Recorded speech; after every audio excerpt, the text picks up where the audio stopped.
हत्या की गई है। त्विषा शर्मा हमारी बहन थी।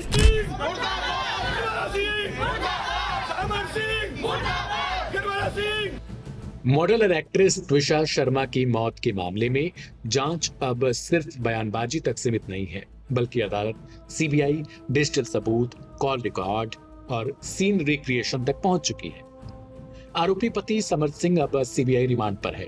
सास और पूर्व जज गिरिबाला सिंह की अग्रिम जमानत पर हाईकोर्ट में फैसला सुरक्षित है और इस बीच अब जांच एजेंसियां उस रात के हर मिनट को जोड़ने की कोशिश कर रही हैं जब भोपाल के कटारा हिल्स स्थित घर में त्विषा की संदिग्ध हालात में मौत हो चुकी थी। सवाल सिर्फ इतना नहीं कि उस रात हुआ क्या, सवाल ये भी है कि क्या जांच में सहयोग हुआ, क्या सबूतों को प्रभावित करने की कोशिश हुई और क्या डिजिटल रिकॉर्ड इस केस का सबसे बड़ा सच सामने लाएंगे। त्विषा शर्मा मौत मामले में बुधवार को बड़ा घटनाक्रम तब देखने को मिला जब आरोपी पति समर सिंह को भोपाल कोर्ट में पेश किया गया। अदालत ने उसे 29 मई तक सीबीआई रिमांड पर भेजा।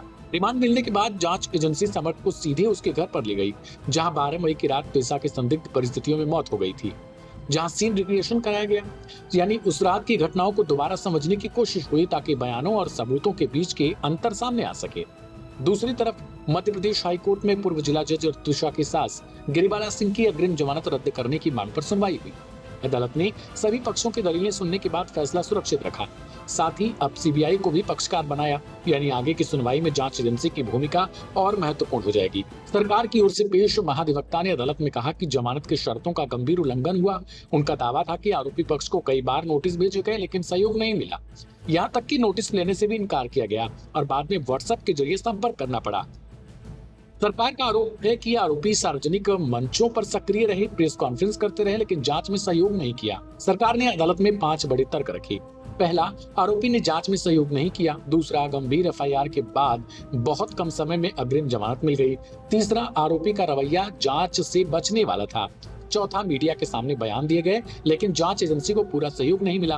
पांचवा, ट्रायल कोर्ट ने अभियोजन की सामग्री की तुलना में आरोपी पक्ष को दस्तावेजों को ज्यादा महत्व दिया। उधर त्विषा के परिवार की ओर से पेश वरिष्ठ वकील ने सवाल उठाए कि एफआईआर दर्ज होने में देरी क्यों हुई और इतनी जल्दी अग्रिम जमानत कैसे मिली। उन्होंने कहा कि घटना वाले घर में आरोपी कई दिनों तक मौजूद रहे, ऐसे में सबूतों को प्रभावित किए जाने की आशंका को नजरअंदाज नहीं किया जा सकता। परिवार का पक्ष यह भी कहता है कि आरोपी प्रभावशाली लोग हैं, पूर्व जज और दूसरा वकील। ऐसे में वे जांच प्रक्रिया और फॉरेंसिक सिस्टम को समझते हैं। हालांकि गिरिबाला सिंह की तरफ से पेश पक्ष ने आरोपों को खारिज किया। उनका कहना है कि व्हाट्सएप चैट्स में कहीं भी सास पर प्रताड़ना या दहेज मांगने का सीधा आरोप नहीं। उनका दावा है कि ज्यादातर विवाद पति पत्नी के बीच तनाव से जुड़े थे। बचाव पक्ष ने यह भी कहा कि अग्रिम जमानत लेना अपराध नहीं बल्कि कानूनी अधिकार है।